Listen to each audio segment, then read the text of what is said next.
खगोल चैनल फिर से आप लोगों का हार्दिक अभिनंदन करता है। फिर मैं लेकर आया हूँ वर्ण का शेष जो बच गया था। ठीक है, तो आप यहाँ पर देखेंगे वर्ण के बारे में जो आपको मैंने जहाँ तक हुआ सब बताया, पर उसमें दो वर्ण जैसे अंग और अ के बारे में मैंने आपको नहीं बताया। तो संस्कृत में क्या है, उसको कहा गया है अयोग्य वाह। क्या कहा गया है? अयोग्य वाह कहा गया है। इसलिए अयोग्य वाह का अर्थ क्या होता है? अयोग्य वाह, है ना। अयोग्य मतलब योग्य नहीं, मतलब वर्ण के योग्य नहीं, इसलिए उसको अंग और अ को क्या कहा गया है? अयोग्य। ठीक है, तो यहां पर आपको मैंने बताया अंग और अ अयोग्य है, पर उसका जो है वर्ण की तरह जो है प्रयोग होता है। ठीक है, वर्ण की तरह प्रयोग होता है। ठीक है, और अंग और अ तो क्या है? अंग नासिका से उत्पन्न होता है, मतलब उसका उच्चारण स्थान जो है अंग का क्या है? नासिका है, और अह का कहाँ है? कंठ है। ठीक है, तो फिर मैंने आपको ये भी बताया जो कवर्ग चवर्ग टवर्ग तवर्ग पवर्ग सबके बारे में मैंने बता दिया जो कहाँ कहाँ है उसका उच्चारण स्थान। पर आप कभी कभी बुक में देखते होंगे जो कहीं पर क्या है, जैसे कि अंग है, तो वहाँ पर जहाँ पर विकल्प दिया हुआ रहता है तो वहाँ पर कभी कभी नासिका दिया हुआ रहता है, तो नासिका सही हो जाता है। ठीक है, और कहीं कहीं पर देखेंगे जो कंठ रहता है ना, तो वहाँ पर कंठ सही हो जाता है।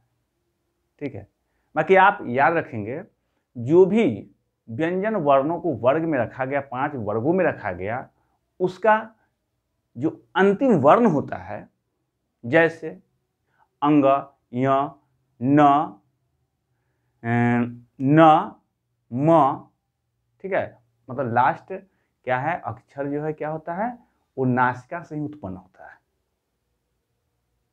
पर 2-2, 3-3 क्वेश्चन फिर बन जाएंगे आपको विकल्प में। जैसे कहीं पर लिखा हुआ रहेगा जो अंग का उच्चारण स्थान कहाँ है, इनमें से कहाँ है, तो लिखा हुआ रहेगा कंठ, तालु, मूर्धा, दंत। तो वहां पर आपका विकल्प क्या होगा? तो कंठ होगा। ठीक, और कहीं कहीं पर क्या रहेगा, जो कंठ नहीं रहेगा विकल्प में, तो नासिका रहेगा। ठीक है, नासिका है, दंत है, ओष्ठ है, ठीक है, तालु है, तो वहां पर आपका क्या होगा? नासिका जो है उच्चारण स्थान होगा। ठीक है, तो मैं चलता हूं इसके आगे। क्या पढ़ना है वर्ण में? तो व्यंजन वर्णों के अंतर्गत जो भी वर्ण आते हैं, ठीक है, उनको हम अलग अलग नामों से भी पुकारते हैं या जाना जाता है। किन किन नामों से जाना जाता है उसके बारे में मैं बताऊंगा, क्यों जो है ऐसा जो है सो मतलब बोला गया वर्ण के बारे में। तो देखिए यहाँ पर क्या है, स्पर्श। पहला शब्द यहाँ पर शब्द है स्पर्श। तो क से लेकर म तक सभी क्या है? स्पर्श वर्ण है। इसलिए कि कोई भी वर्ण को जब हम बोलते हैं तो जब तक 1-2 स्थानों से स्पर्श नहीं होता है तब तक जो है वर्ण जो है हमारे जो है ये मुख से नहीं निकल पाएगा। ठीक है, इसलिए स्पर्श वर्ण है कहाँ से लेकर? क से लेकर म तक। ठीक, दूसरा नंबर है अंतस्थ, जैसे कि य, र, ल और व।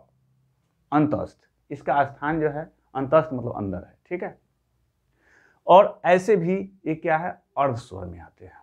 ठीक है, इसलिए य, र, ल और व को जो है अंतस्थ वर्ण कहा गया है। फिर चलते हैं ऊष्म वर्ण। ऊष्म वर्ण में देखिए तालव्य स क्या है, तो मूर्धन्य स, दंत स ना, और ह, इसको ऊष्म वर्ण कहते हैं। क्यों कहते हैं?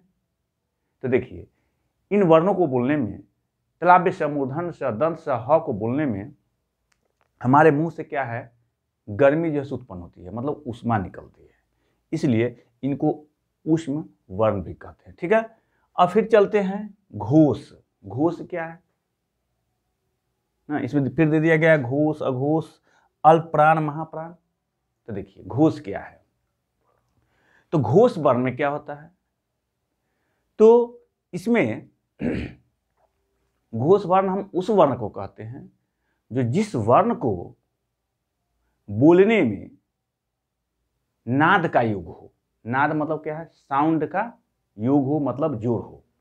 ठीक है, साउंड मतलब आवाज का जो है ना जोड़ होना चाहिए, उसमें जोड़ होता है बोलने में उस वर्ण को। ठीक है, और उसमें क्या होता है, तो कंठ जो है मुंदा हुआ रहता है।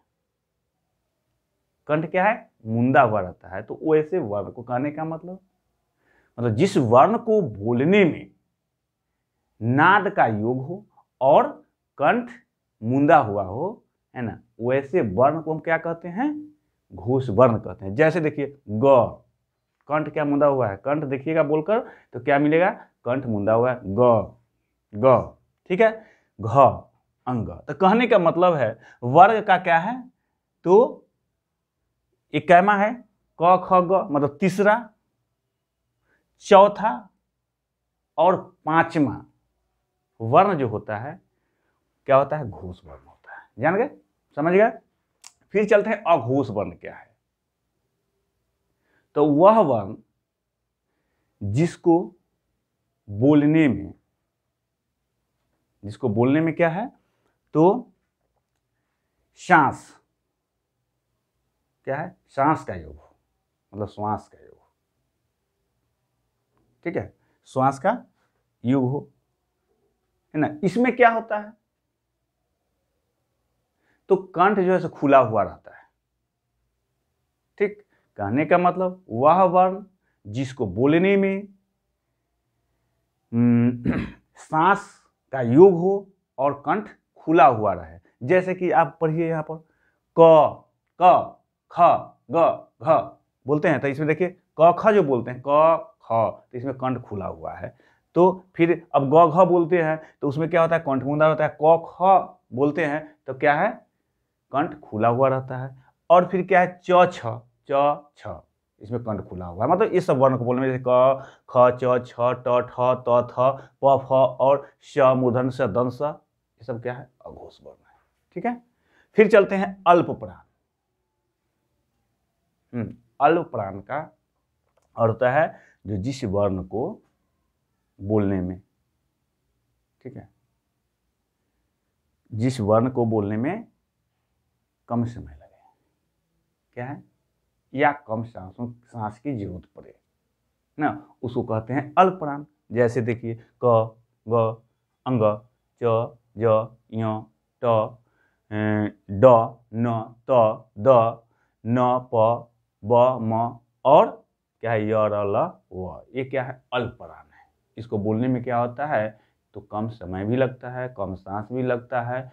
उसके अलावे उसके बगैर उसके बाद क्या कहते हैं? तो इस समय बहुत ही कम समय लगता है, इसको ध्यान देना है ना। तो आप अल्प प्राण समझ गए। अब चलते हैं महाप्राण। कहते हैं जिस वर्ण को बोलने में समय भी ज़्यादा लगे और सांस भी ज़्यादा लगे। ठीक है, उसको हम क्या कहते हैं? महाप्राण कहते हैं। जैसे देखिए यहाँ पर क्या है? ख घ छ झ ना, ये सब जो है आप लिखा हुआ देखते हैं। क्या है? ठ ढ है, थ है, ध है, फ भ और श मूर्धन्य श दंत स ह, ये सब क्या है? महाप्राण है। ठीक है, तो फिर इसी के साथ जो है वर्ण जो है क्या है? पूर्ण होता है। फिर मैं मिलूँगा अगले क्लास में, तब तक के लिए धन्यवाद।